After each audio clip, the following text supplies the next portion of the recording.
Cambia camera.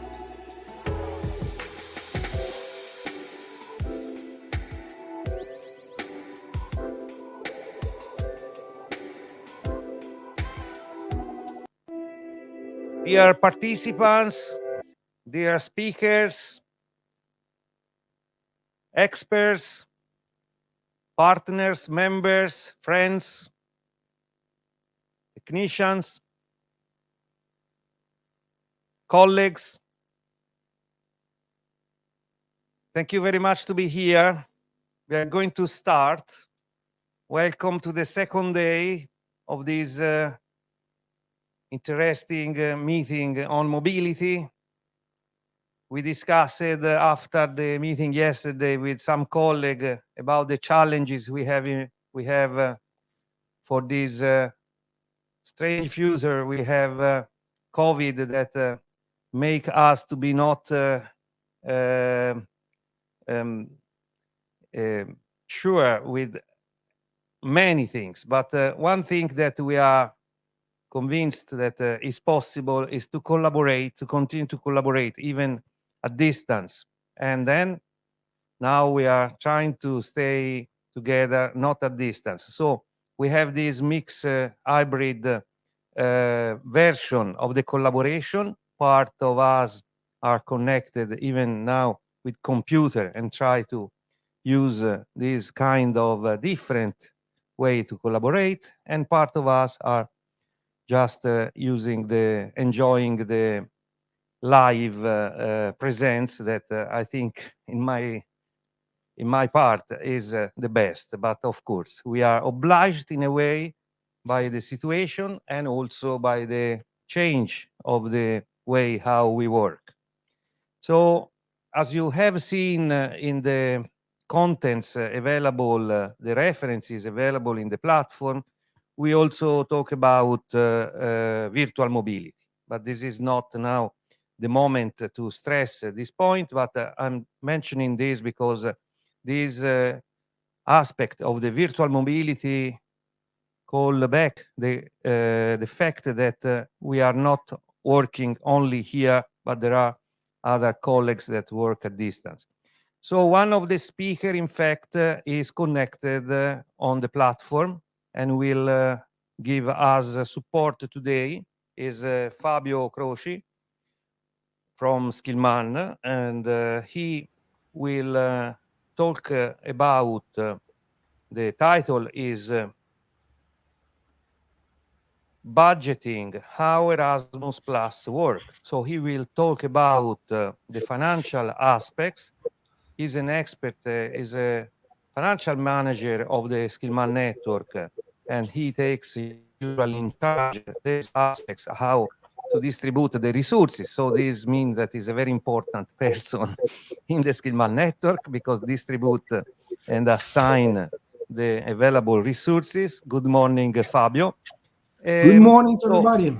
Usually Fabio is a very expert, has a strong expertise in these sheets where you have to put 1,000 of numbers and information.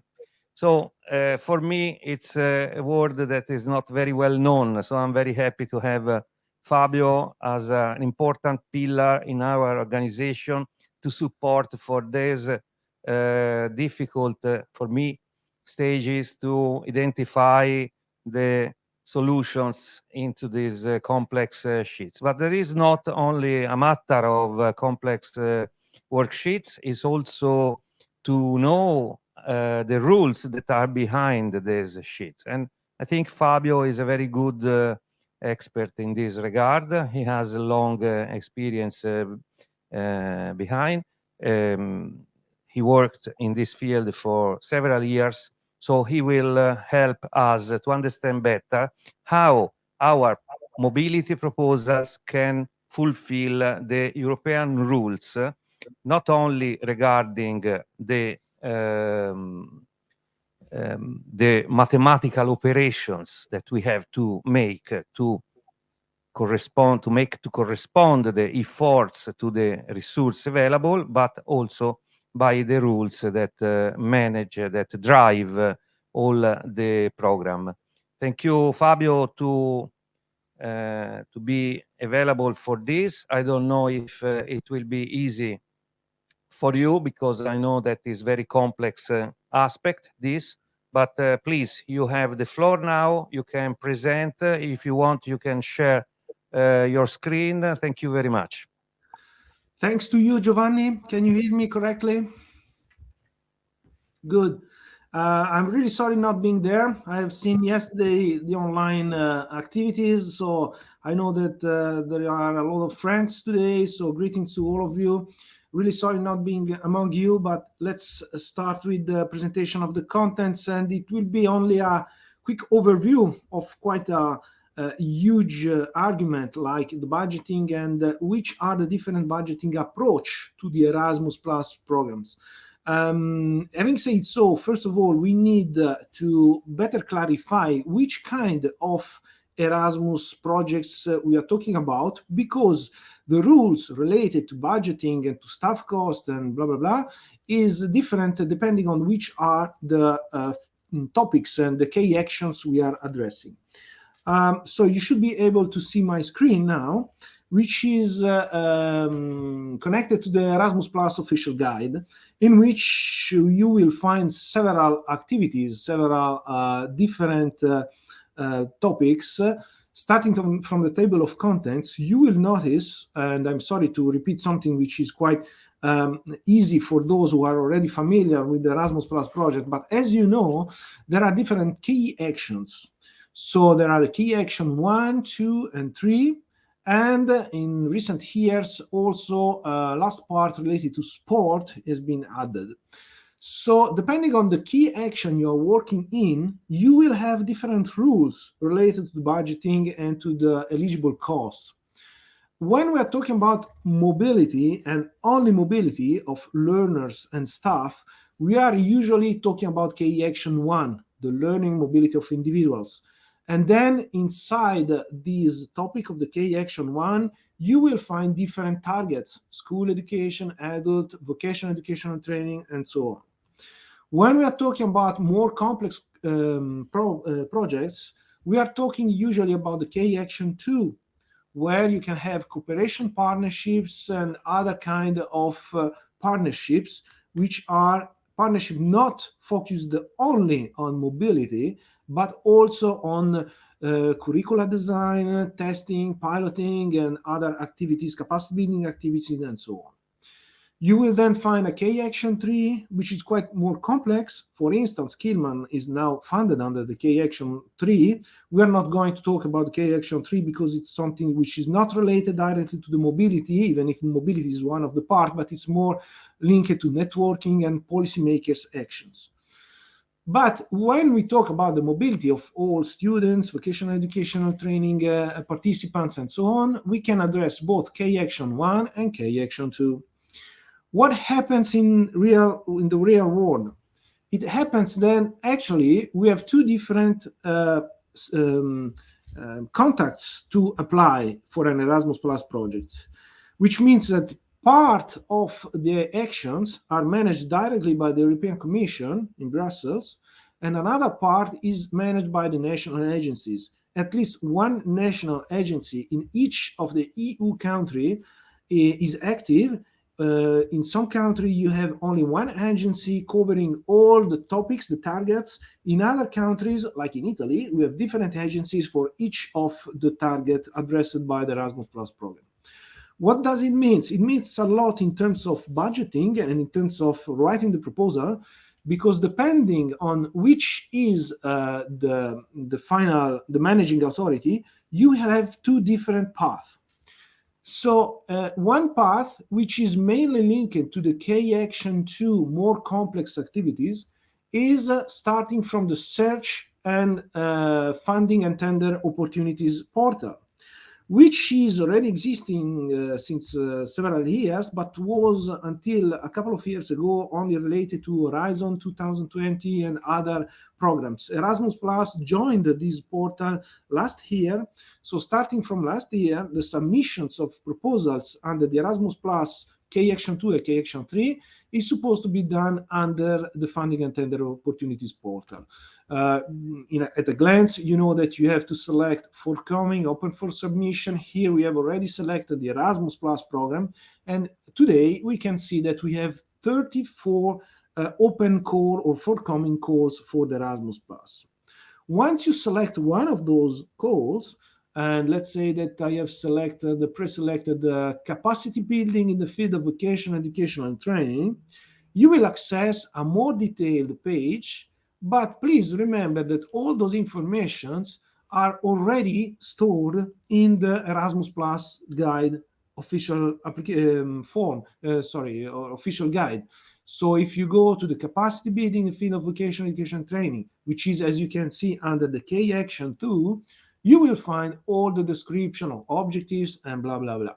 Of course, once you scroll down, you will notice that in the end of each of the kind of projects you can apply, you will find some rule related, of course, of the eligibility criteria, but then I'm scrolling down, you will find the specifications related to the funding rules. What are the funding rules?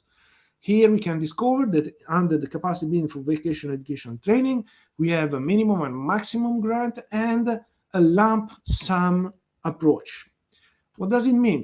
Well, coming back to our funding and tenders portal, you have found your application, you scroll down, you go to the start the submission, you will access, once you have registered yourself, your organization, and so on, you will access a page like this one.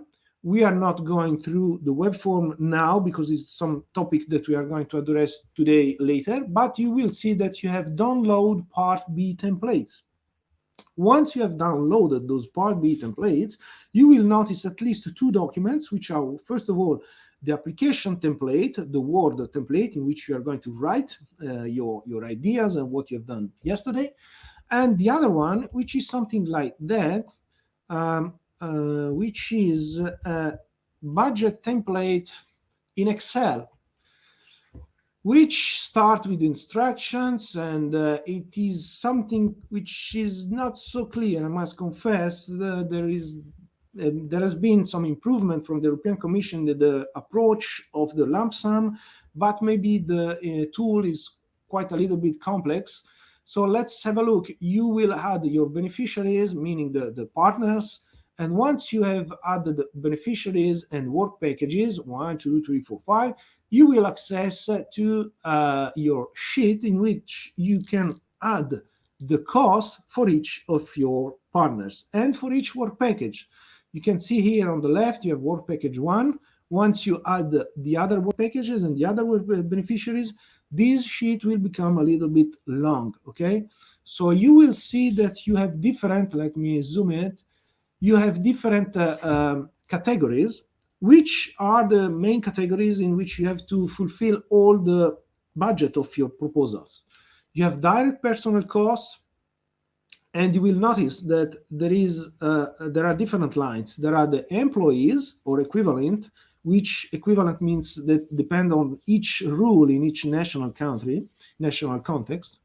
You have natural persons under direct contract, meaning that you can also add, if foreseen by the call, natural person with VAT invoices, considering that they are working in accordance with the organization, like if they were employee. And you have also the subcontracting, the purchase cost, and the other categories. You will notice that there is also an indirect cost, meaning that this is again a forfait from the European Commission, saying that if you put 100 euro in direct cost in any of the other categories, you will have a more 7% of indirect cost, which is recognized by the European Commission without any needs of support of evidences, which will increase the amount of the grant. Usually, all the K-Action 2 grant have a maximum cap of 80%, meaning that the European Commission will assess your proposal. If your budgeting approach is in line with the expectation of the European Commission, they will give you the 80% of the 107%. So basically, you will get more than the 80%, considering these 7% of indirect cost. If you have done some mistake, or if some of those unit costs are too high for the European Commission, you will face a decrease in your budgeting. So they will decrease the amount of the grant. But usually the maximum amount is the 80%. So these are the complex projects, the ones we were mentioning before. So related to the coming back to the Erasmus Plus guide index, which is the easiest way to understand it. So we are talking about the K-Action 2, and in particular for the partnership for excellence, capacity building, and so on. But the K-Action 1 and the first two actions under the K-Action 2, so the cooperation, partnership, and small-scale partnerships, must be presented under the national authorities. What are the national authorities and where do I find them? There is a list in the Erasmus Plus Commission, so you should be able to find it. And in any case, you will access those under this web form online application. So if you find this web link, it is published everywhere, both in the national authorities and under the European Commission website. You will find this link. And once you are registered, you can access this first page, in which you are going to apply for the national authority under one of those topics. In this case, the budgeting system is totally different.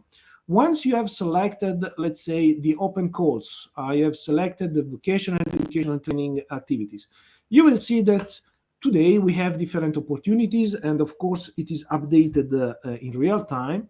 So today we have several K-Action 1, you see here, K-Action 120, K-Action 121, and some K-Action 2, K-Action 220 and K-Action 220. So in this case, we have cooperation partnerships, and the first ones, the K-Action 1, are the mobilities. Let's say that we are working on a short term for mobility of learners, and I have just drafted something here. So this is an application, a concrete application, in which you can see on the left, you have the green flags, which will appear to you the first time you access this online form in red, because first of all, you have to fulfill a lot of information. And here you will select your national agency. Depending on the selection of the national agency, also the budgeting will be updated, because different rules, different unit costs applies depending on the country. In this case, we have selected the Italian agency, and I have started to add activities. You will see that under activities, you can select several of the topics of the solutions you have to address during your proposal, like short-term, long-term mobility, staff mobility, learner mobility, and so on. The system will ask to you to insert number of participants, average duration of each of the travel for those participants, the accompanying persons, and so on. You will be also asked to add information about special supports in case of disabilities, for example, or other kind of special supports you want to provide to your participants. Once you add those activities, and of course the list of activities can be longer than this, the budget will automatically be filled. So as you can understand, under the K Action 1 and the other two, K Action 2, the budgeting is very, very easy compared to the other one. And also because once you have finalized your application, you will just have to submit the application without filling any Excel file. So it is totally automated. Even if some basic rules must be better understood, because you will get a little bit lost when, if it is your first time, when you are going to those subcategories like inclusion support, preparatory visits, and here you can see that there is a number that you can fill by yourself. It is not automated. So where I'm going to find the information related to those budgeting specificities? Again, you have to go back to your guide, official guide, and please pay attention that the guide is updated usually 2 or 3 times per year. So pay attention to have the very last one. Once you have found your strand, you will get, for instance, we are talking now of mobility for learners in vocational education and training. You go there, you scroll a lot of pages in which you have a lot of technical information related to the contents, but in the very end, you will find, for instance, here, sorry to go on, eligibility, yep, funding rules. Here we are again. And here you will see that there are, of course, those first description, which are automatically calculated on the web form. So this is just a way to understand how it is calculated, but you don't have to make anything further, as well for the travels, which are automatically calculated. But here we go, you have some inclusion support, preparatory visits, courses fees, and linguistic support. These you need to carefully read all those rules because they are not automatically calculated, something that you need to understand to provide a better solution for your proposal and to be eligible according to the European Commission rules. Well, Giovanni, I believe that I have said a lot of things in a few minutes now, but I want to stay in line with your calendar. So I give you the microphone back. That's great. Thank you very much, Fabio. I'm coming to the camera that you can see me. Of course, that as we know, it's a very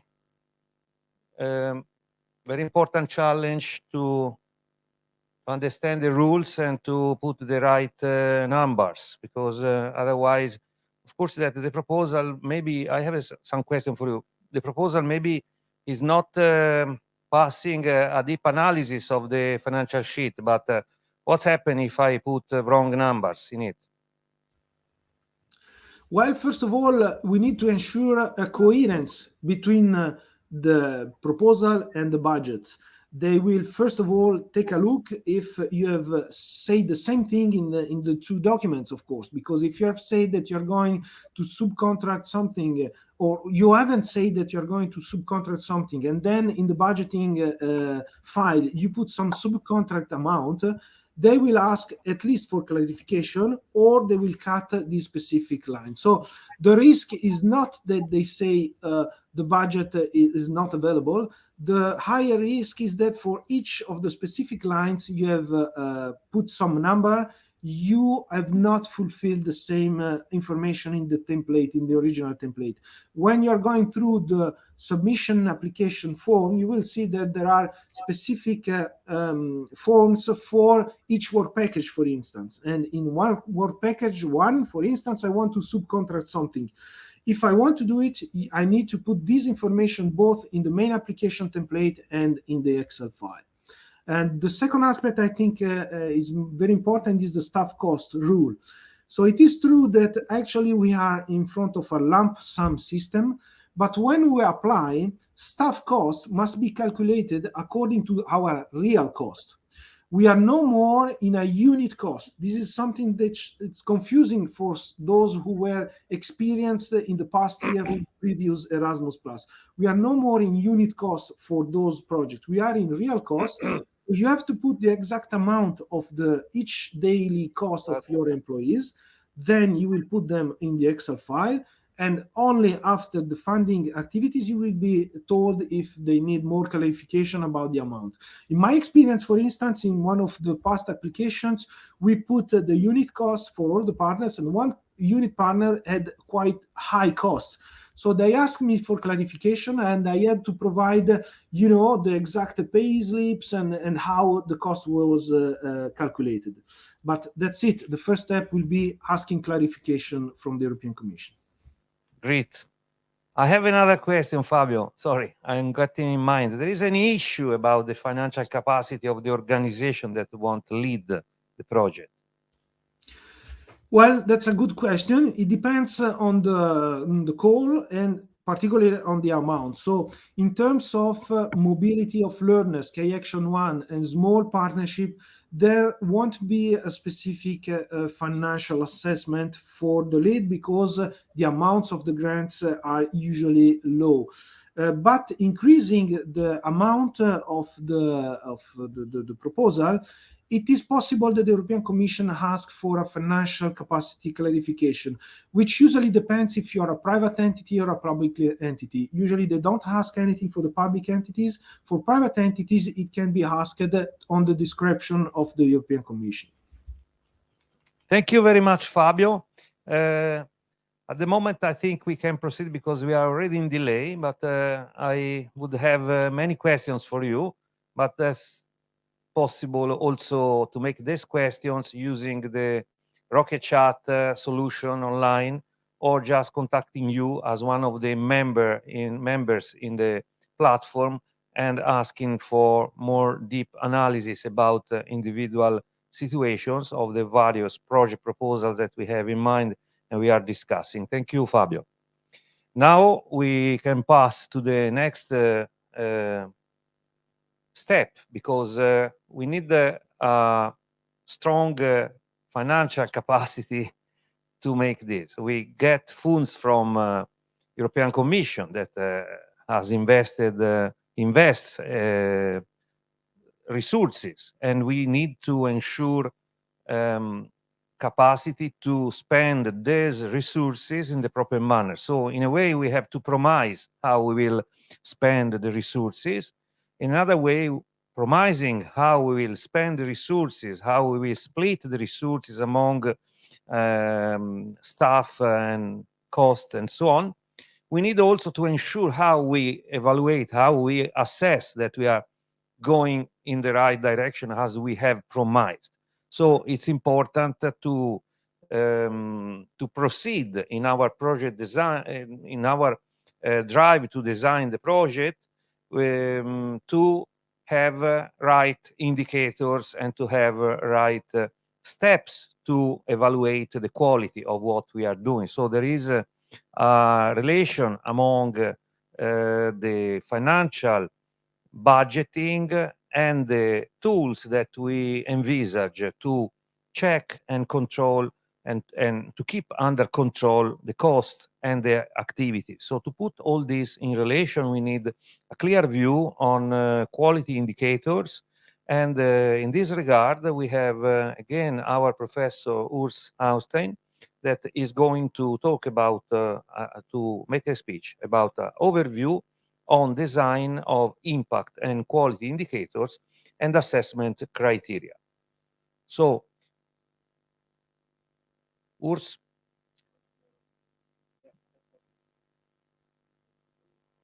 Okay.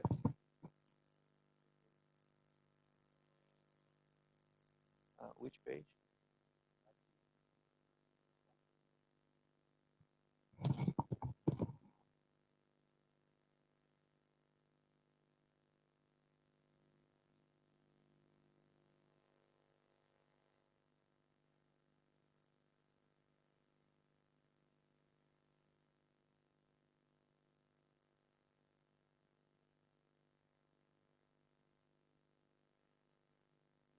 Is this one? Yeah.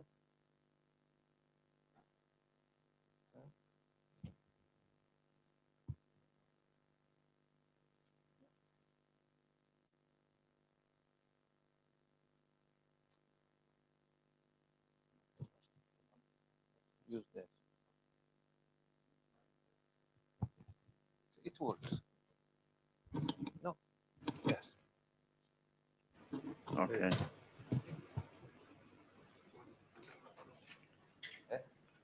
Many thanks. Can you show me the PowerPoint? Just a moment. Yeah. I have to share. Okay. Not working in a proper way.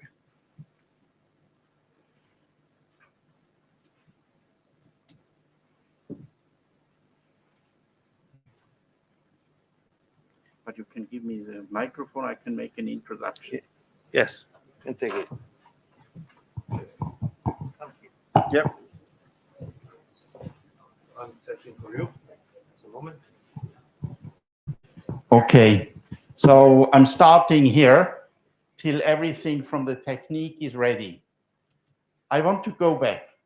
You were gone through the night, like me and we.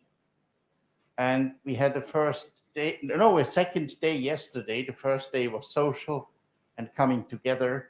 The second day was that what we have experienced yesterday. And I want to go back. I'm also making and teaching spiritual time management. And therefore, I often go with my students back through a day from the evening. So let us go back in the day, in your experiences yesterday from the night back to the start. And we are making this very short exercise. And we have had at beginning yesterday a catastrophe. I think we had very difficult technical issues. We had problems. We had started then with the communication online and on site. We had as well here communication problems because the second beam is not functioning. And it was difficult to bring the information what we have prepared and what different speakers has prepared to you and to the online friends and colleagues. And then later in the day, when you were able to overtake, to bring you in, to bring your creativity in, it has normalized. And we were coming to a situation where we were happy again.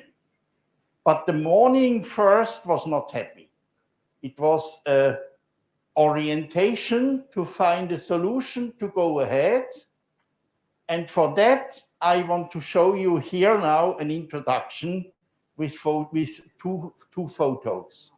So you see here already the puzzle question for the start. Thanks. So what do you see? Can you say something to this photo? What do you see? A child. And what is the child doing? Which activity? Dancing? No. Throwing a stone on the water. You're sure? No, Maybe I think the child is dancing here on the board of the water. We want to see. I think you're right.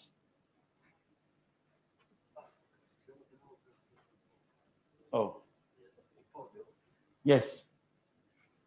We're speaking really about this situation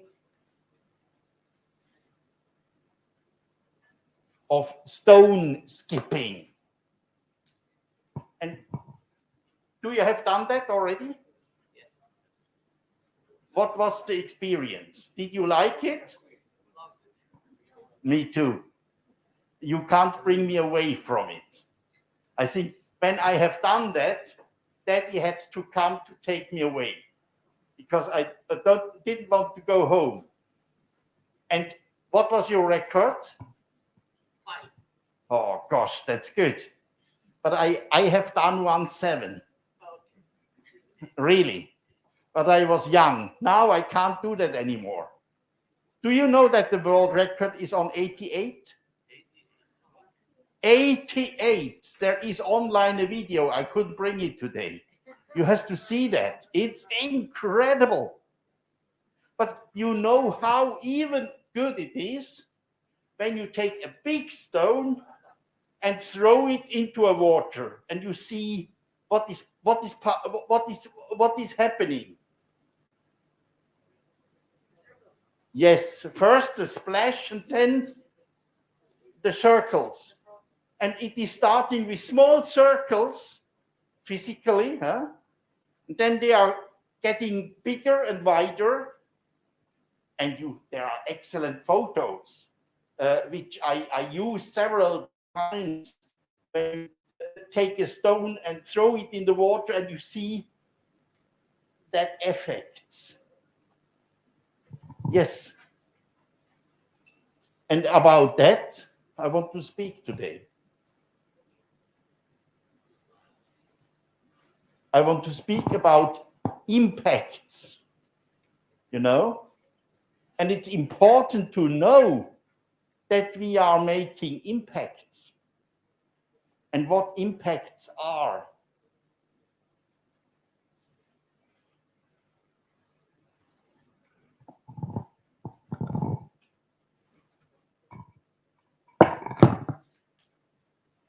I hope now it should go here. Yes, perfect.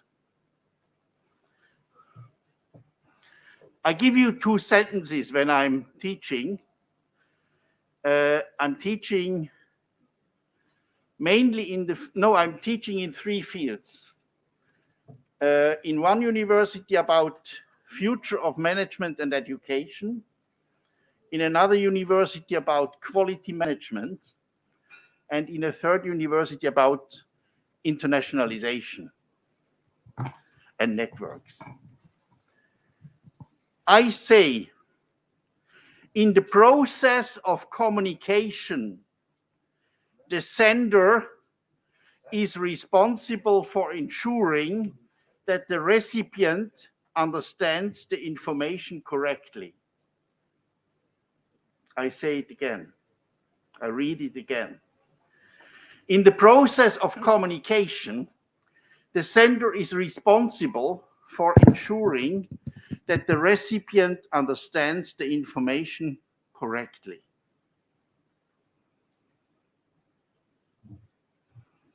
Yesterday, we didn't have done that. We didn't have the time to do that. We had technical problems. But our goal was to understand if you understood everything in the right manner. And sufficient information leads to motivation. And insufficient information leads to frustration. So yesterday it was clear we didn't have communicated sufficient information to you, and you were therefore in the morning frustrated. I could say now, yeah, we have done a test of impacts to show you that. Yeah, in fact, it was really that, but it wasn't our goal to do so, of course. But I think, please remember to that we all are having the responsibility in the communication for that what we are communicating.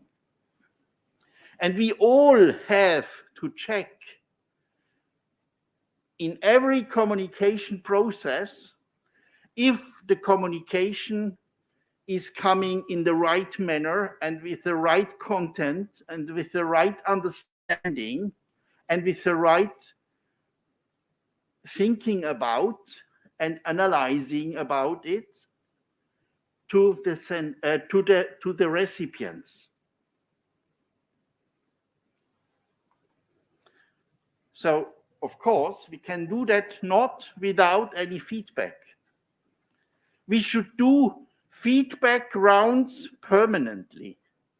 If I'm not doing permanent feedback rounds with the audience, I can't find out if that was done, if I have done my job to be responsible for the message till it is sent and after as well. So it's not only, many people are thinking, I say something and then it's done. But that's not right. When you are communicating, then you are responsible for this communication. And you have to check if it is right communicated and right understood as you thought it should be. If not, shut up.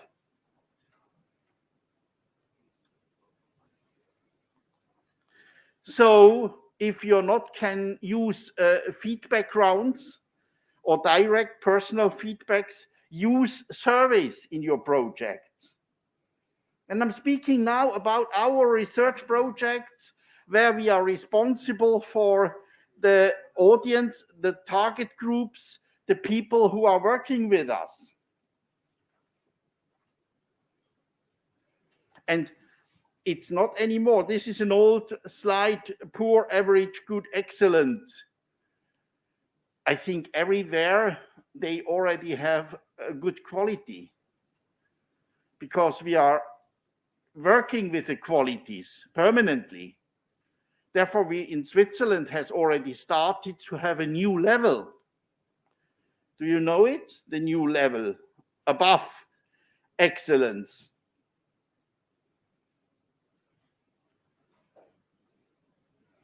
Outstanding. You know, there is a new field of quality, of qualities, and that is outstanding qualities. Because everybody has already an observable quality, and it's not or less poor qualities.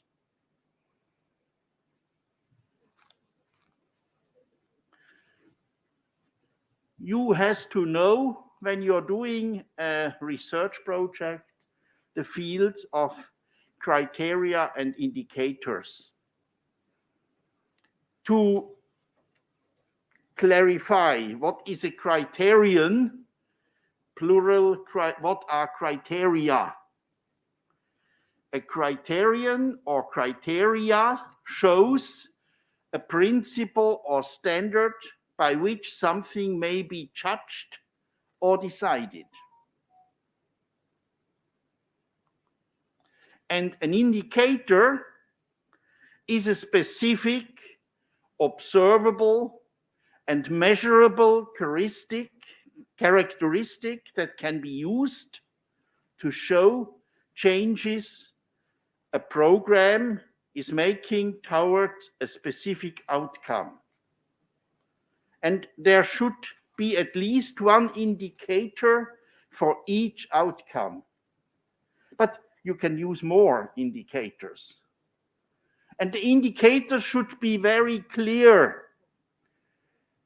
We are working since, I think, 20 years now with criteria and indicators. But within this time, that has changed.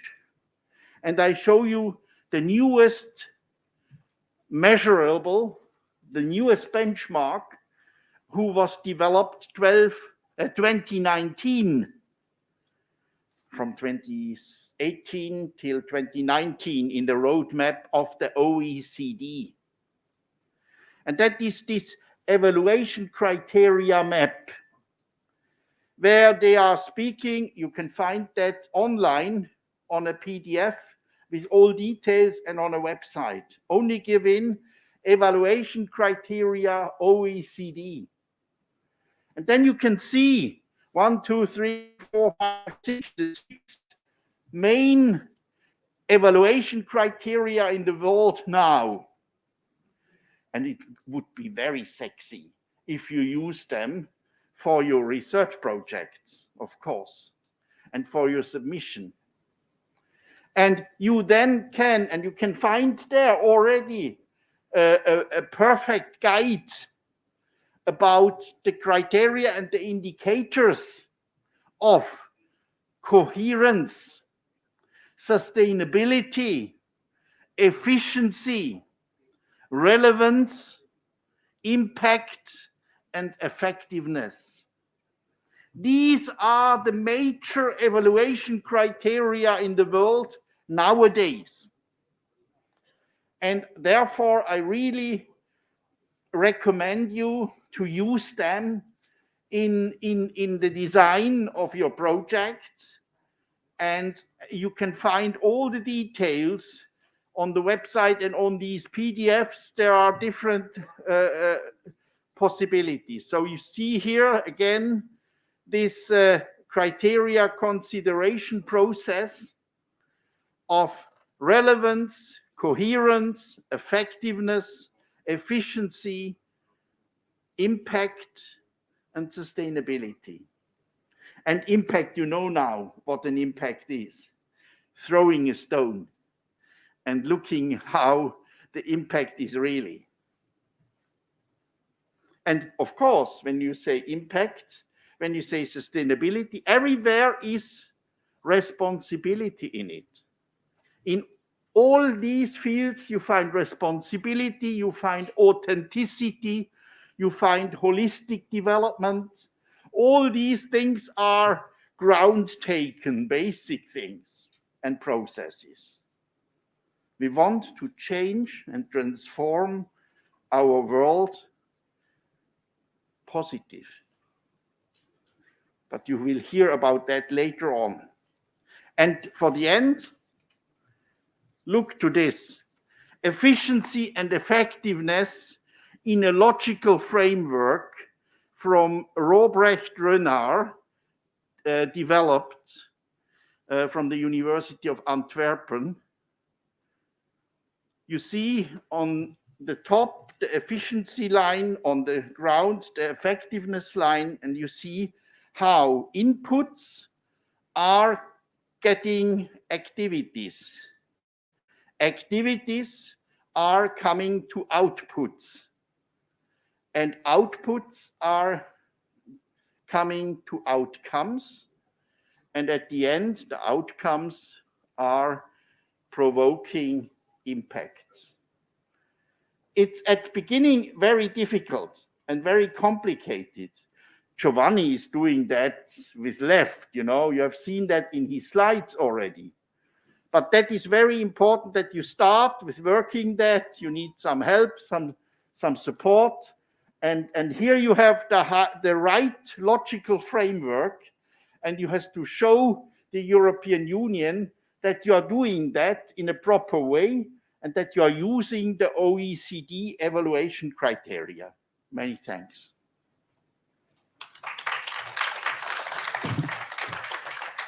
Thanks, Urs. Very good starting point. So we need to ensure that we are using the OSD criteria for evaluation and to assess our actions. So it's a challenge for all the project designers to respect the rules, to have the right distribution of the resources, and to ensure that during the deployment of the project, there are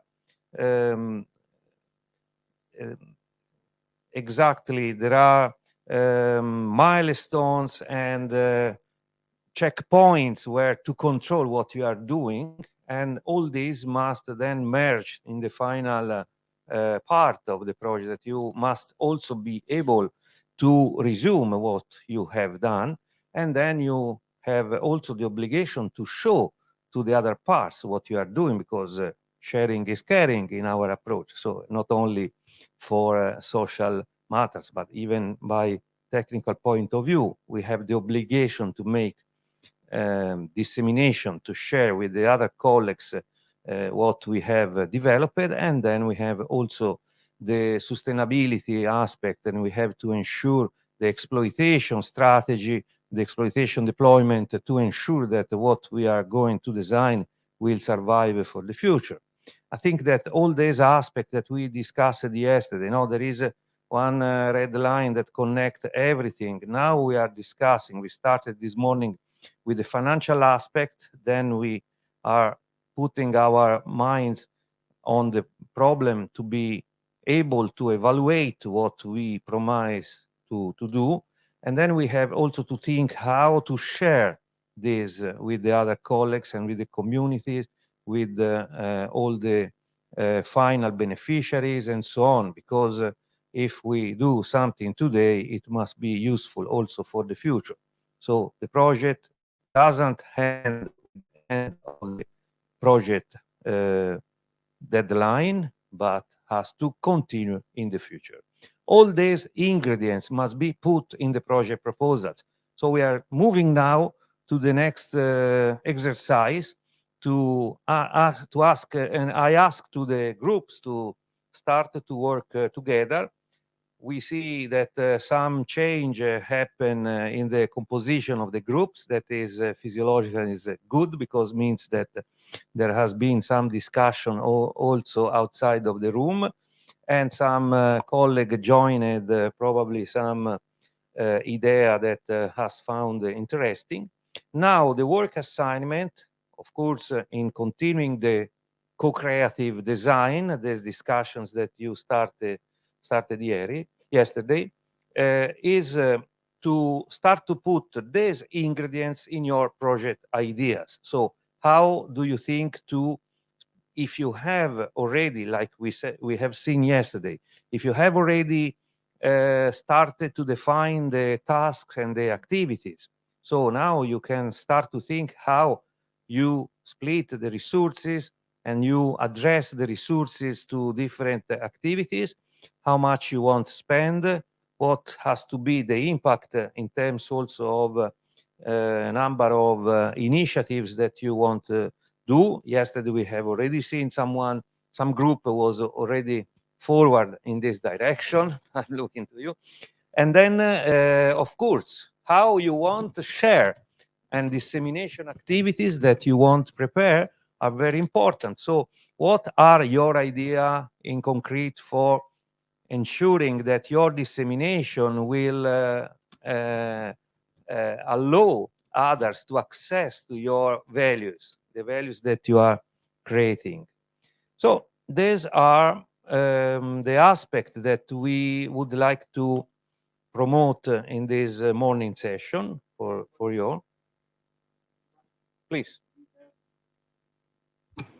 We have here an introduction. Yeah. I have prepared this session with Elena, and Elena is online, and I'm here. Yeah. And we have prepared a video and some slides because there are some more information you should know. And then I think the groups are ready to go over it and to describe it and to discuss Elena it. is not online. Okay. But, she said, she came? Okay. So Perfect. we can connect also Elena if she wants to contribute. Okay. Perfect. Hello, Elena. Hello. Good morning to everybody. Good morning, Urs. Good morning, Nice to see Elena. you. So Good morning. I was reaching the point of the European added value. You were following me? You were connected before? Yes, of course. Okay, perfect. I was connected.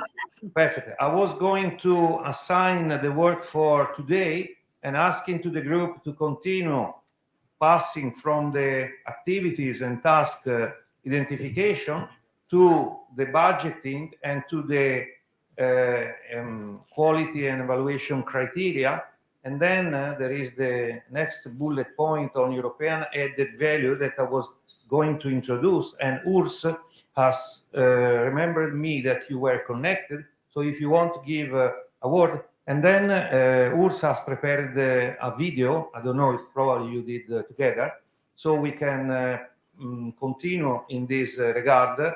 And of course, all these ingredients will be treated here in the room and even by online participants. Elena, please give your opinion on this.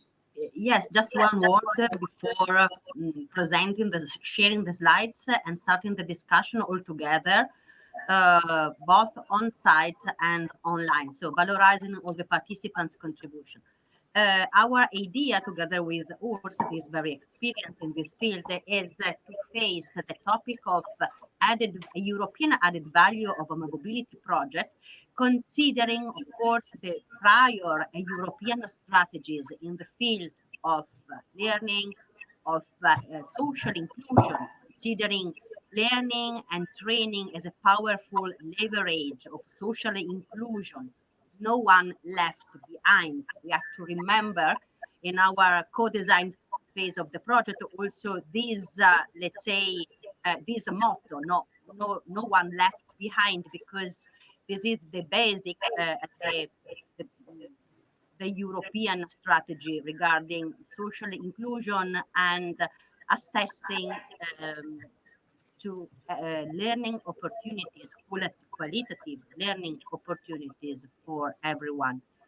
So an overview regarding the prior European policies and strategies can be very useful in order to, let's say, contextualize as best as we can our project proposals under development, and also to focus the so-called rationale of our project proposals, because it's a very important, let's say, parts of the development and also of the application form we have to complete together before submission, concrete projects under the DAY3 mobility action in the Erasmus program, for example, that is one of the main actions we are facing during this mobility expert blended training course.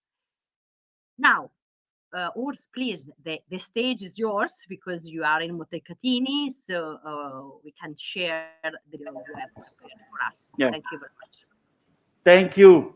Thank you, Elena. Elena is really very important for me because we have prepared everything, and we have prepared as well with Elena the SIF 2021, the Skillman International Forum 2021 in Lisbon. And I'm sure that some of you already were online following that, what we have done.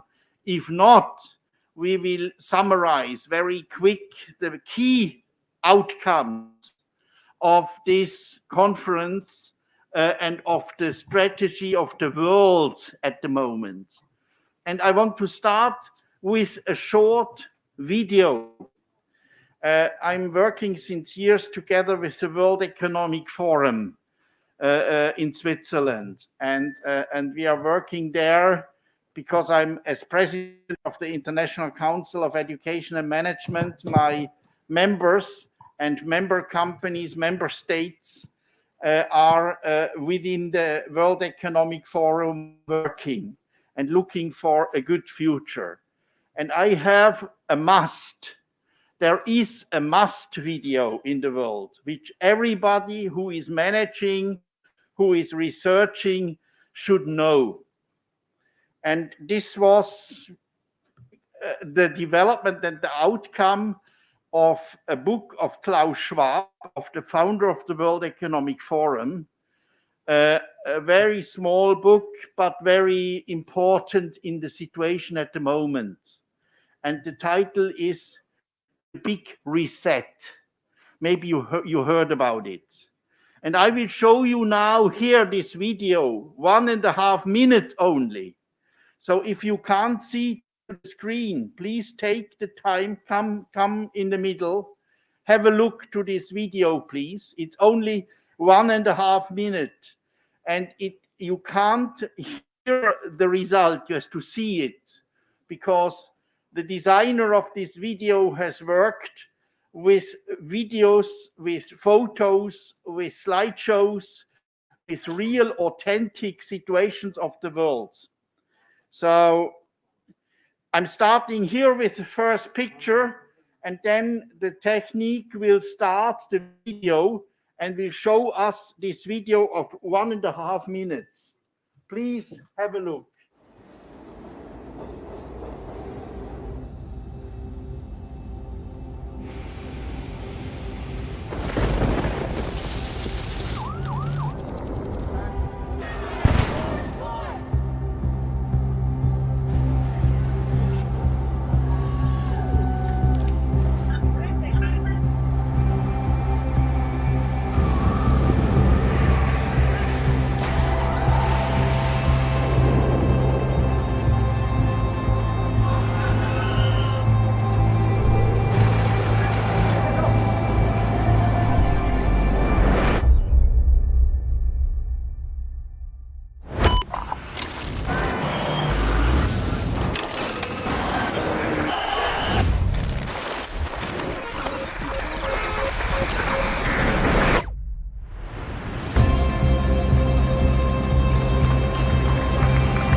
When I'm seeing this video, I'm crying anytime, because this is really the truth and the reality. And we all see in this video, that's what the end of the day yesterday of this authentic story Giovanni has told us. I think this is the situation. We need to have an authentic mind shift and contact to the world and to that what is going around us. And we are part of this. Like we are throwing a stone into the water and we can observe what is happening and what impact we are creating. And the last centuries, we have created with our world not very good impacts. Sorry, I'm crying again, because I really see what we have damaged. And I have children. I'm not yet have grandchildren, but I will have maybe. So I want to give them a better world than that what we have created with the old world the last years and centuries. And when you are now doing and creating a project, then you have to look to that your projects, our projects, are already implementing these needs for the world, for a better world. We don't want to have gritty-mitty projects. We need to have, and the European Union as well, in the validation and evaluation of your projects, wants to see that you're overtaking the responsibility and that you are doing that what we need to change the world within your projects as well.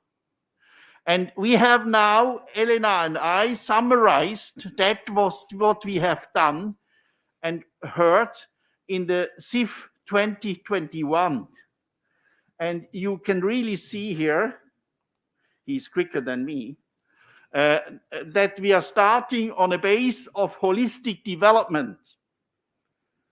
That is the goal, the SDGs, the 17 SDGs, of course. You have seen yesterday on my black jacket, I had the emblem of the SDGs here because I've given them, they gave me that from the United Nations because I'm working for them in an ambassador role. Yes.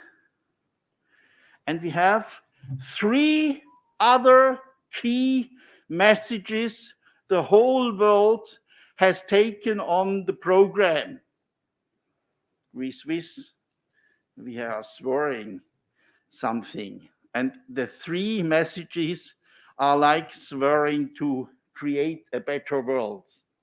And these three things, you're quicker than me, many thanks, are really this. The digital revolution will not be stoppable. The green revolution we have initiated, and the social inclusion, and sharing is caring, is the third. We all have too much. We don't need that what we already have. We should share that with the others. So we has to fulfill the SDGs, like the SDG 1 for eradicating the poverty. A friend of mine, a professor from America, saying, please take poverty into a museum.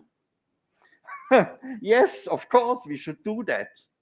So when we have to see to that, one of the first priorities 2021 is digital age. Smart technologies. We don't need to have everything, but it's not stoppable. And I show you here digitization, digitalization, digital transformation, preparation for a digital age with smart technologies is a key goal. And you have heard that already very quick again. Artificial intelligence, augmented reality, virtual reality, facial recognition, neural networks, big data, machine learning, robotics, and here the hashtags. Hashtag VR, virtual reality. Hashtag AR, augmented reality. And the newest hashtag is XR, extended reality. That is the newest hashtag in this development in the world. And the second, the green revolution. Everywhere you can see about a Green Deal. Europe is doing a Green Deal. The world is doing a Green Deal. And here the Italians are very famous because they have co-created the COP26. And this means the 26th session of the Conference of the Parties to the UN Framework Convention on Climate Change will be hosted or was hosted by the United Kingdom in partnership with Italy. And this COP26 has made a program and a roadmap for us, and we want to follow this roadmap. And of course, you can see that on this EU roadmap, the Green Deal. And when you're doing and creating a project, you should have something in the direction of smart digitization and something in direction of green revolution as well. Because you have to think about one of these needs. And the third, that is, since some years, we are creating the social inclusion. 2017 started when the European Union has created the so-called European Pillars of Social Rights. You see them here in this diagram.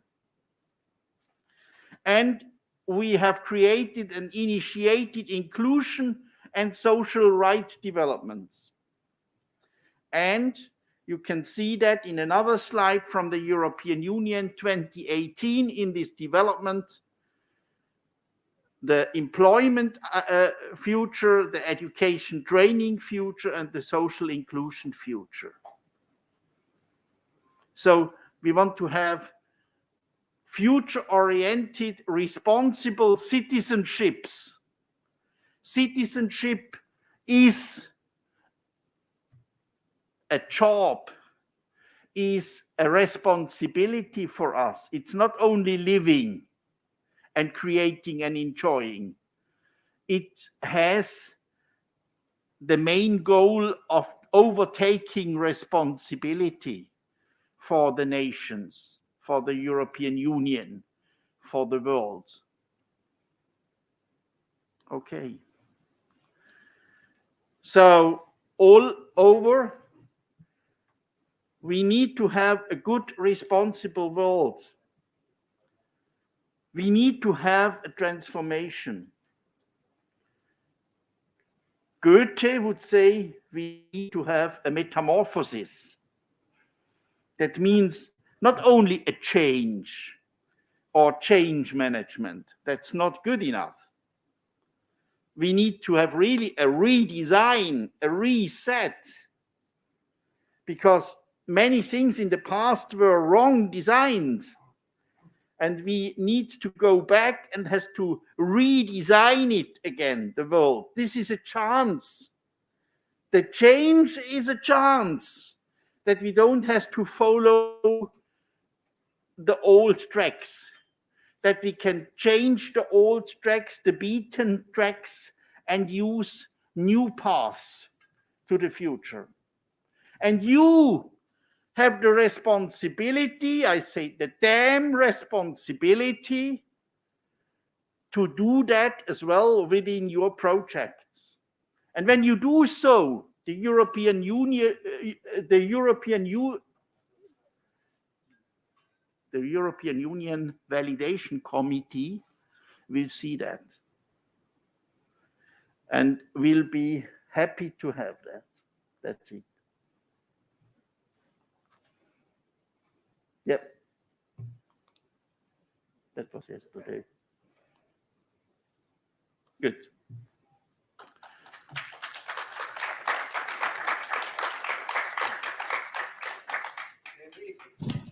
Terrific for me. So I think these are we must be resilient. We have switched all the program expectations. No problem. We will rearrange the program because now we have spent the time that was for work group assignment. We have spent for, where is the camera? It's very complex for me. Sorry. Okay, I'm here.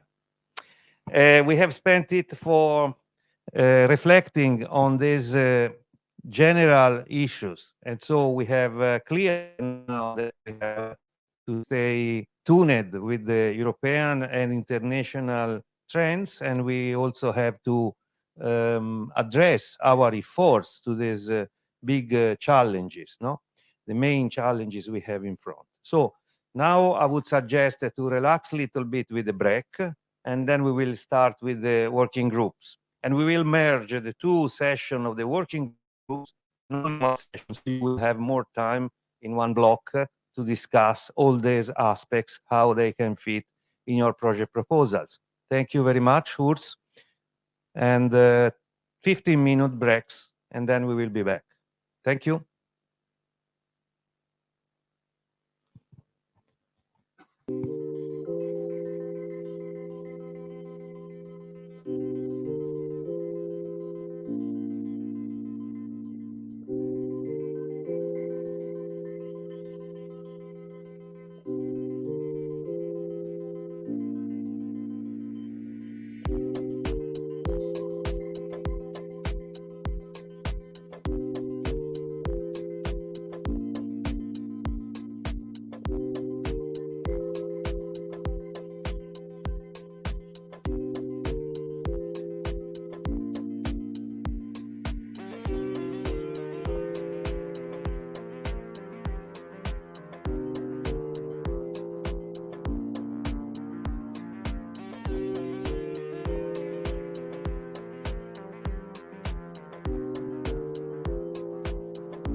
Dear colleagues, I think the work is already started. I see discussion ongoing.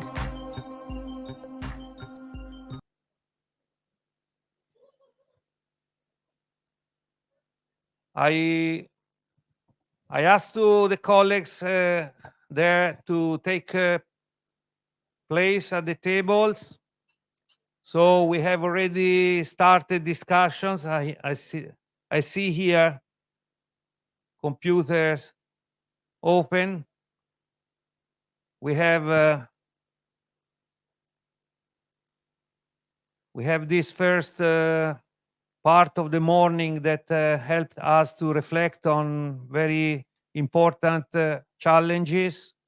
We have the mega trends that were touched by Urs, and we have seen this fantastic video.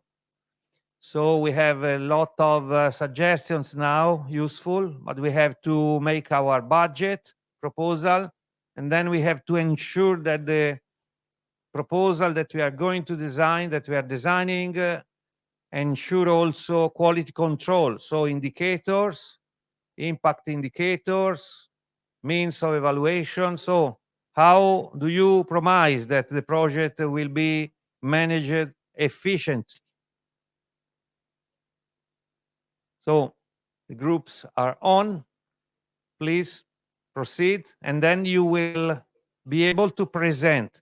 If you don't use the papers today, you can also write in your computer, and then we will share on the screen. Take your time now.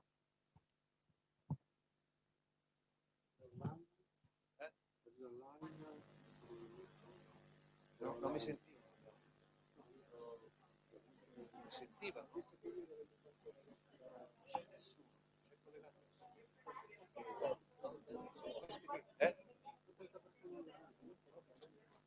Devono fare lo stesso, no?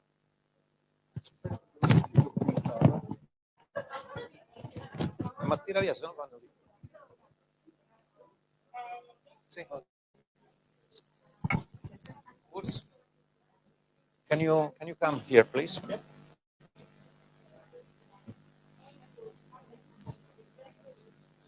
So we are connected only online now. They are working, and it was underlined, of course, that the colleagues connected online on the conference, they can also, or it's expected, they connect to the groups as they did yesterday. They visit the rooms. It's a wish, but it's not obligatory that they go back to the same room, and they can discuss as we are doing here in on site. They discuss how to develop a project that is coherent with the guidelines for budgeting, and then how they can ensure that this project is controlled in terms of quality and so on. Do you have any suggestion for them? Yes, I think as we have, they should follow the recommendations Skillman is providing for them. I think we are providing the videos and these tags and the PowerPoints on our marketplace, and then they are on our Moodle, and then they can look there. They can come on board of existing groups and can bring their organizations and associations in. That's important because as more expert fields and teams are on board, as more possibilities we have in, and we have therefore the possibility to have high impacts and create very, very good projects. And as I said in the last field, it is important that we are following the new pathways for the world. After this reset, which is needed for this world, because that what we have done was not the right pathways for the future, as we can see in the nature and as we can see in the manufacturing fields and everywhere in all fields of life and work. We need new pathways, and we have created these 3 pathway fields, as we have as well presented and seen of all stakeholders who came to SIF 2021, the European Union, the OECD, ETF, ILO, and many, many, many more. So I think all of them has supported together the 3 main fields of digital revolution. We can't stop it. Green revolution, we can't stop it, we need it. COP26 is one of the fields. And social inclusion. We really have to look to the society, bring poverty into a museum, and to help all fields of life worldwide. So when we are looking and prioritizing this and only creating projects who have that implemented and who have a good quality and who have a good impact for the future, then I'm sure these projects will have success. And that is the goal, that we are not doing and supporting our colleagues and our participants projects who don't have a chance to get accepted. And I can say the evaluators of the European Union know what is needed for the future. And therefore, I think we, Skillman, and Skillman and the partners of Skillman, because Skillman is a network of networks, Skillman is really supporting projects for the future. Thank you very much, Urs, for your kind words in the end, and also for the concrete information that you provided, making our participants to reflect, of course, on the mega trends that we have in front and the big challenges that we have to think about when we want to solve some problem, applying the workflow that we have seen yesterday. Starting from the logical framework approach, we need to understand what is the problem that we want to afflict. So you go in a room, you find other colleagues, you discuss, and you have some common problem to face. Of course, that being in the Erasmus context, in Erasmus Plus context, you have already identified this mega trends, these big issues, the challenges that are common to all of us, and you have very well presented it, and we have seen the video. And so at the end, the video was saying we have to restart, in a way, we have to reset everything because there is something wrong, of course. And we want to make our small steps, and we want to propose our ideas. We have heard yesterday various interesting proposal, I would say, and was also good to understand that the participants have a very creative interaction because as one of the participants was underlining to me, there is a very mixed composition of the groups.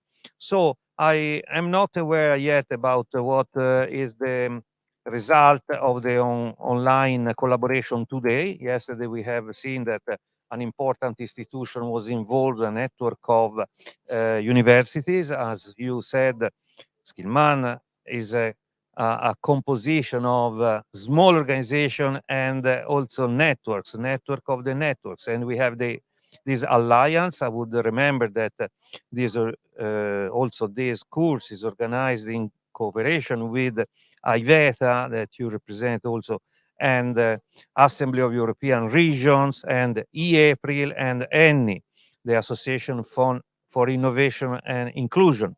So all these components together can bring different interests, but we... For me, one point is very important because of course, you are not saying that as president of Skillman, but I think one point is very important. We saw that at SIF 2021 in Lisbon.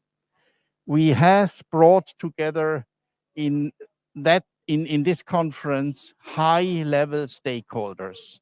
So at the moment, Skillman is working together with all the biggest networks in the world, and they accept the excellence and the expertise, the long years expertise of Skillman. And that is essential and crucial, I say, for the future, that we are accepted. And we are in a world where me is gone. There is only a we. That means we can do something together, and we have to be sure that all stakeholders are implemented in this. And therefore, I really can recommend, let guide you by Skillman, come on board, let create groups together for future-oriented projects, and then I think we will have together success. Together success. That's great, Urs. I would like to remember to all of our followers that also it's possible to get the membership of Skillman. Just go on skillman.eu/register, and then you can apply for the membership in your country. We are very glad to receive new members. The application is free of charge, so there is no cost because the network is funded on voluntary base. So we need people that believe in the cause. We are keen, we want to promote these changes in the world. We have set all the necessary settings, starting points, the conditions to collaborate. And now these groups like the peer learning clubs represents our capacity in making innovation, implementing principles that we have shared on the sustainable development goals, and making together effective, concrete project proposals that won't be winner because are funded on real basis, on real intentions to solve humanity problems under our point of view, the education, the TVET, and the higher education, and the sport, and youth, and so on. And the smart manufacturing, of course, the skills for advanced manufacturing are our core investment, the most important aspect, because we think that no one behind means that we have to avoid that anyone is cut out from the access to the skills for advanced manufacturing that represents the future of the discussion. The curricula of today is the future of the society, and we want to have an influence on how the curricula are designed. So I think that we can just stop here our reflection and let to the participant the time to stay in the groups and to collaborate, and then we will see the results. Thank you very much.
So there are colleagues connected online. I received some notice about the use of Rocket Chat. I can confirm that Rocket Chat is working now.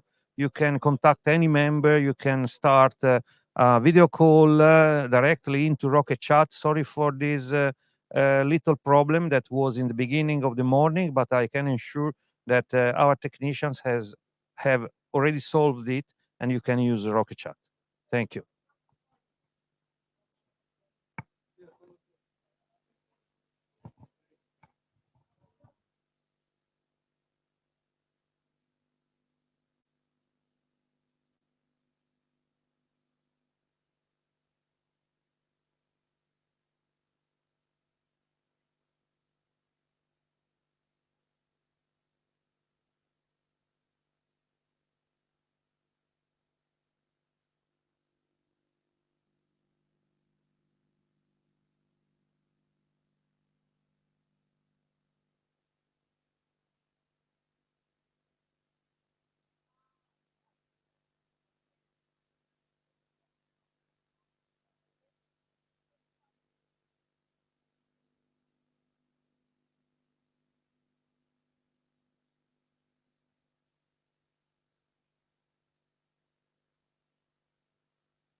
So what's your name and your organization? My name is Ahmet. I'm from Erciyes Technopark, from Turkey.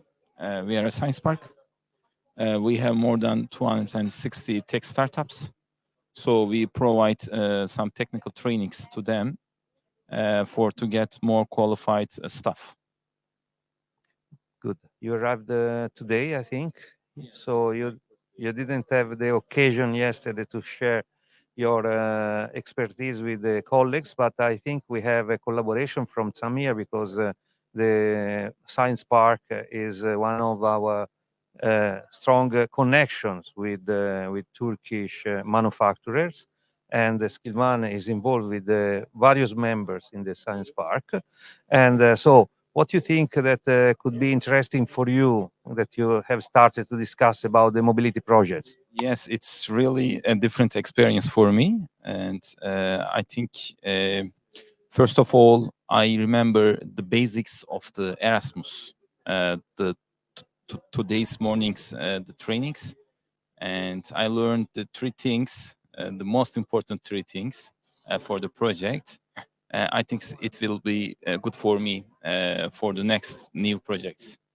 So, Hamet, we are very glad that you are here. You're an important institution. We want to continue the collaboration, and we are sure that this work will bring to all of us real improvement in capacities, in making winning project proposals, and continuing the collaboration. The Science Park is a very important pillar for us. As a Skillman Network, we trust on this collaboration with you. We think that Turkey is a very important country and we want to have a good relationship with our members there. So we are very glad and thankful to you to be here. Thank you. Thank you. We want to be develop a new collaboration with you, and so I come here for that. Okay. Thanks.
Okay, dear participants, we are going to the final rush for the morning, and we expect a first connection with the online participants.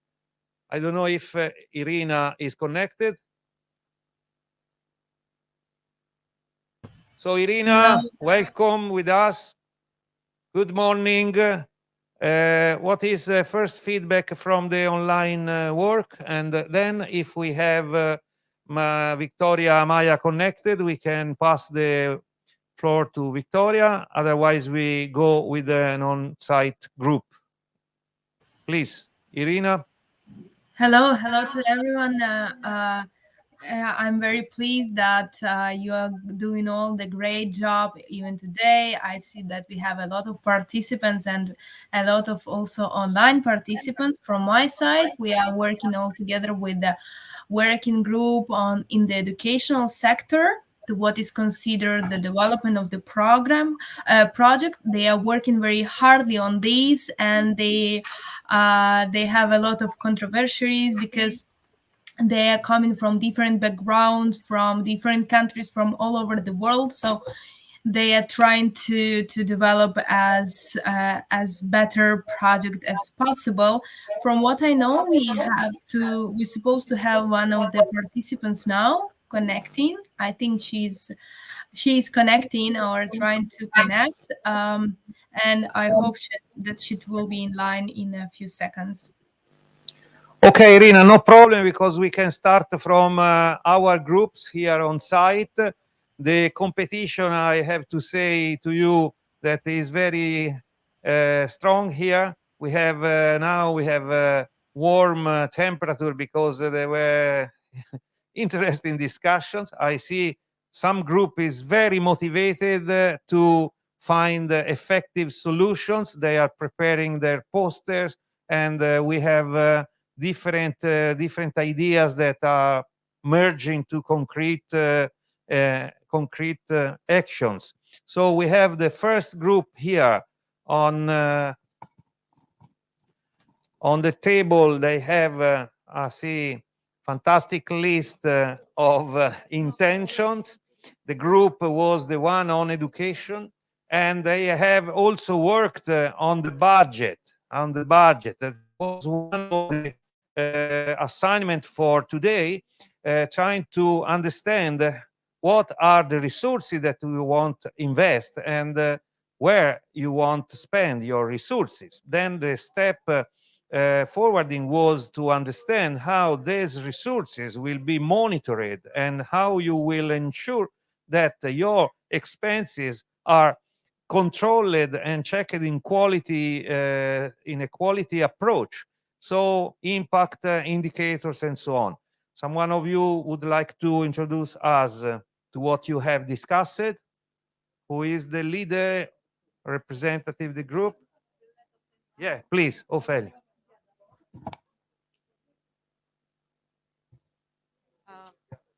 Which side? Yeah, I would like to really. You will hold it for me? Okay. Maybe it will be important just to inform everybody about the project idea in general, to understand how we follow the budget distribution and how we engage this budget expenditures with the philosophy of our work. So first, we named our project Mentoring You. This is a game of words and letters, which is combining EU, me and you, mentoring on E, like inclusion, inclusive, and Europe, like Europe for all. So this will be also a light that will cross the entire approach of our project, let's say. Yeah, and we also, thanks to our very good cooperation in the team, also digitalized quickly the idea of our project logo. That's fantastic, colleagues. Look, you have strong competitors here. Pay attention. They already have the logo. Well, it was natural when you're working in a strong team to have strong results.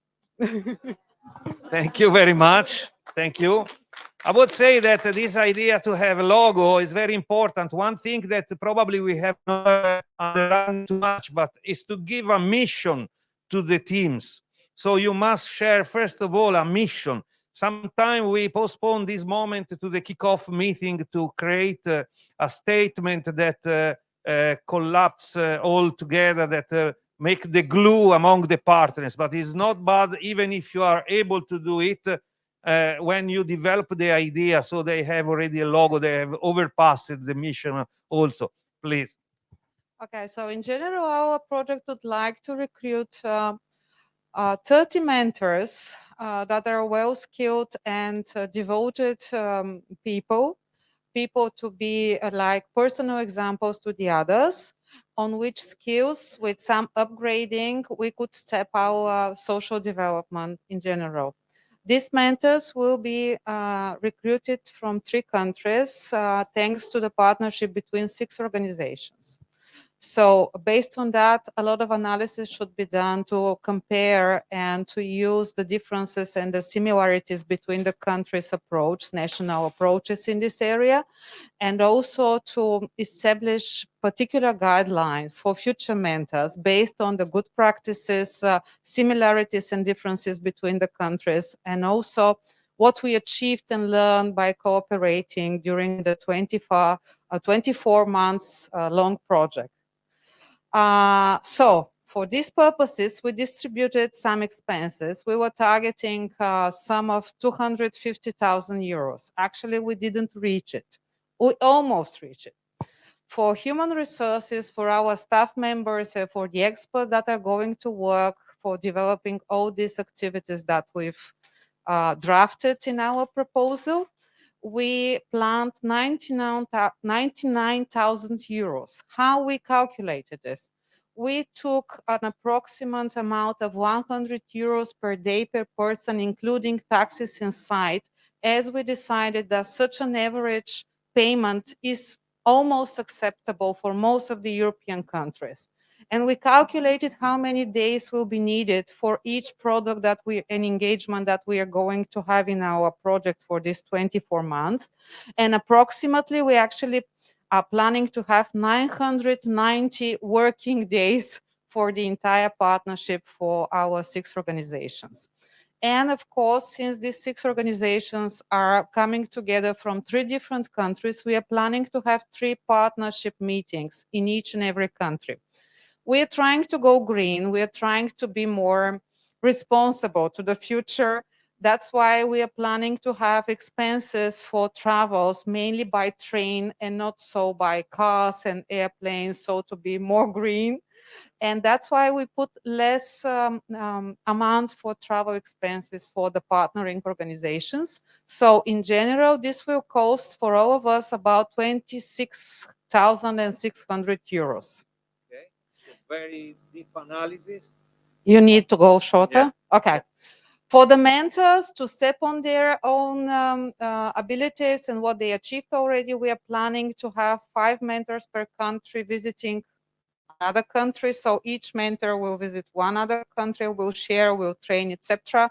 Altogether, we will recruit 30 mentors, and we approximately calculated 1,000 euros per mentor to cover everything.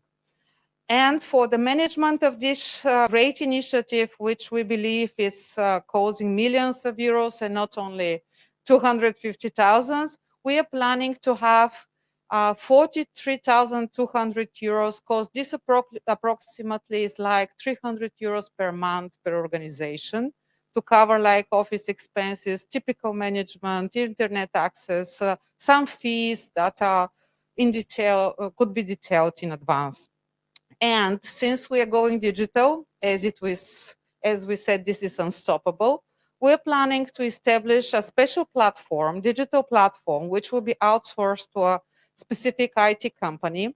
That will be a platform for networking, for recruiting, and for sharing experience, etc. We described this in our input list. And since we believe this is a very, very important initiative and it needs to be underlined and presented better in a higher auditorium, we are planning a mentor summit at the end of our engagements, which again, we're trying to be not so expensive in our expenses, but to be reasonable in what we spend. Will cost about 20,000 euros. For the summit. For the summit. Yeah, this is low cost summit because we'll make it a hybrid type with digital participation and face-to-face also meeting. So the 100 euros per day is an average for your human resources.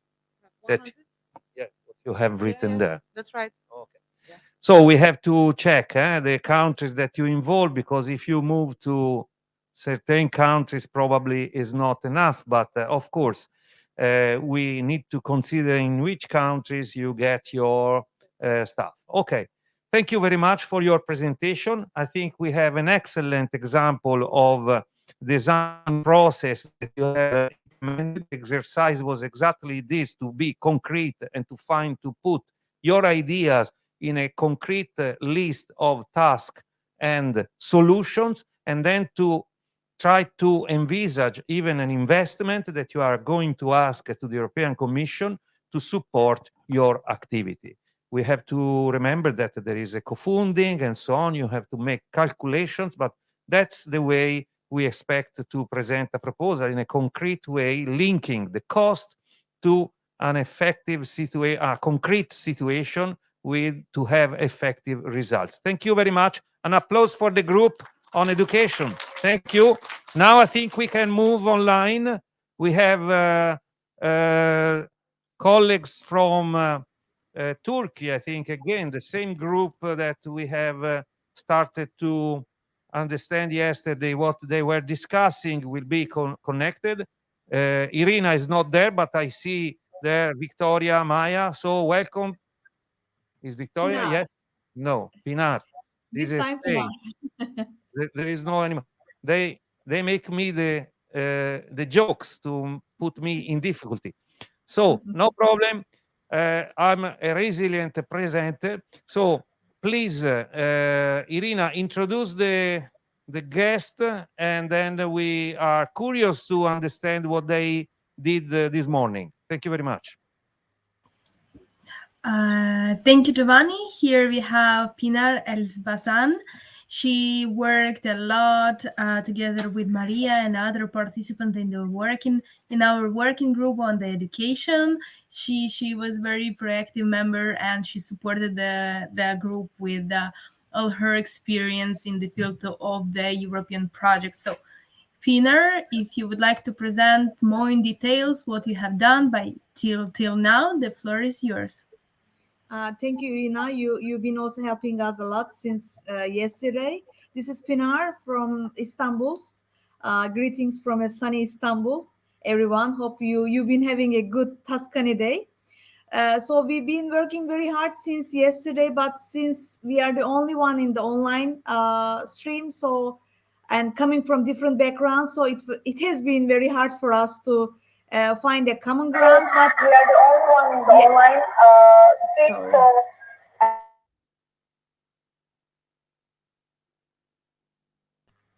Excuse me. Since there were many rooms, I had to close one of them.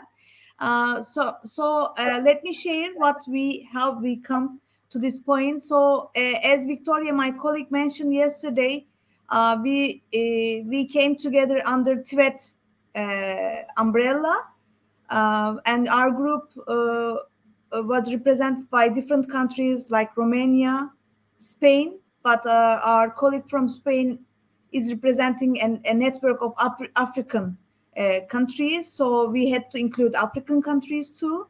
So I'm representing a network of Turkish universities international teams, and we had another colleague from Bangladesh and Russia too, also one from a youth sector from Albania.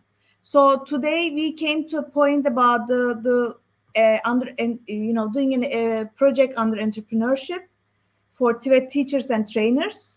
So we are aiming to contribute and increase sense of this initiative, and bringing a new vision of entrepreneurship for trained staff with best entrepreneurial practices, and increase the number of Erasmus Plus mobility in also social media, and set of innovative educators in entrepreneurship in also partner countries. So expected outputs are also to make TVET teachers trained with entrepreneurial practices and skills, and also TVET teachers engage in the opportunity to be trained in a program country. Because Gabriela, one of our colleagues, is working in a Romanian public school, but she's also linked with other Romanian schools. And also arranging new courses in entrepreneurship. So we have colleagues from higher education, like me also, I'm representing. So we are also aiming to build up these new courses using our infrastructure in the universities also. So we have challenges because we are an online group. So that's why we haven't we weren't able to come to the budget step, but we are still progressing on it. I hope in the second round we will be giving more details. Thank you so much.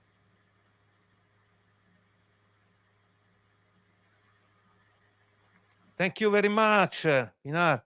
You have done great work, because we understand how it is complex to make this work being online and not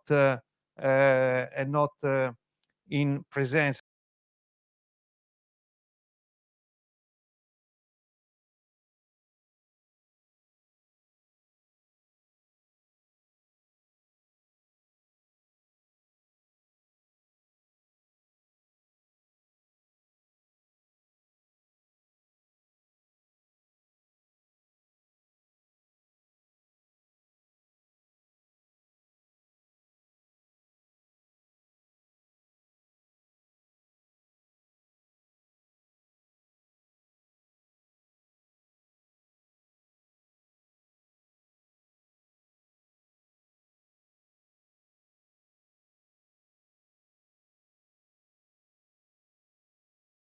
Mechatronic and so on.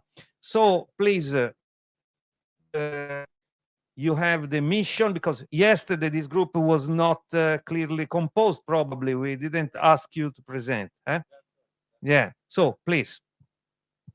Thank you. So wonderful group, including some engineers and somebody who specializes with XR technology. And I come from an education background. So we have built a program that we think it does something very important to unlock Europe's potential to become a global leader in XR, extended reality technologies. So a 24-month program to build capabilities, drive economic activity, and accelerate innovation in XR technologies. Very ambitious. Why we're doing it is because this industry is growing fast and it has lots of practical applications in health, construction, engineering, and arts, and so on. And the EU is lagging behind. So our goal is to grow awareness in skills, to grow EU's market potential. And the way we plan on doing this is to build educational programs and put the beneficiaries of those educational programs into a work experience with firms in these sectors. We're going to have a 50-50 gender split. We're going to be very careful about the language we use and how we do things in order to make sure that that happens. And we're going to monitor that very closely. So we've got upskilling programs. We've got several. I'm conscious of time. I don't maybe want to go through all of that, but essentially they're for the beneficiaries that are NEETs. So 18 to 30-year-old, not in employment, education, or training from multiple EU destinations. And also for some of those firms that need to upskill some of their management staff. So we have quite a lot of things that we need to do to get going. We need to validate some of our assumptions, identify where the key skills gaps are in industry, and build that network of industry partners. We already know some of them between this group. We also need to work out the dissemination of this program through, is it public employment services that help us identify these needs? Are they NGOs on the ground? So we will make sure that we build those networks, and then develop the curriculum that is targeting entrepreneurship, digital skills, XR for the NEETs, as well as XR for managers and leaders. We will disseminate it in lots of different ways through all these means here. We think that it adds value by attracting investment interests from outside of the EU, so good from that perspective, but also growing the capability to create economic value and innovation, growth of digital skills, and by targeting needs from various different regions and making sure we have 50-50 gender split. It's very inclusive as well. I'm going to get onto the budget. There's plenty more there we could get onto, but let's quickly talk about that. So a 24-month program that costs about 950,000 euros. And you can see roughly how we've broken that down. We can go more granular if you want, but in year one, 10,000 on research, just to validate those assumptions and make sure that we are building the critical skills that are aligned with industry needs. And program management, about 200 per year. It's quite atomized. There's lots of different local elements, and that's an estimate. The learning program itself, about 300,000 a year, and about 30,000 on events. What we hope to have at the end of that is 2,000 skilled beneficiaries per year that can enter the workplace and get jobs in this growing industry. So that's 4,000 in total.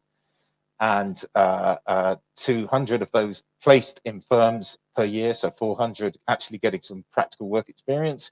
50-50 gender equality, that's a metric that we're looking at the impact. And we want to make sure that at least 50 people are hired. We're not quite sure how much of that we can commit to, so we want to make sure interviews are, that they're selected for interview. But ideally, we'd like to make that metric 50 people get jobs. Wow. Big applause. Seems that you have rescued the time and the small group. It's impressive the kind of ideas that you have put in concrete, and you are very effective in identifying your solutions that brings back to the main idea, the initial idea that you have put. I have a question for you, because the group is very small, so I think you need to start a recruitment process for the partnership, or you have already identified also the list of full partners. Yeah, we think we know the educators for the learning material. We think we know some of the public employment services and some NGOs in some countries that specialize in getting women into tech roles, for example. So we have a sort of long list, but yeah, I think we need to do a bit more work on the industry side to understand exactly which engineering firms need what kind of candidates. That's good. I would suggest also to use the marketplace that we have set for your use. You can put your idea, your proposal, and then you can look for partners also into the long list that we have created of more than 700 organizations that are that have joined this initiative on mobility projects in Leonardo. This is a project that goes behind of to mobility, because there are different actions that you have envisaged. Anyway, I think that you have done a really good, great job. It's of example for all of us. We have to learn each other, and I think that your proposals are very good for inspiring other colleagues in doing better. Thank you very much. Big applause to them. They have well introduced the lunchtime, I think. As I promised before, the rest of the presentations will be done after lunchtime. So thank you very much to everybody. Great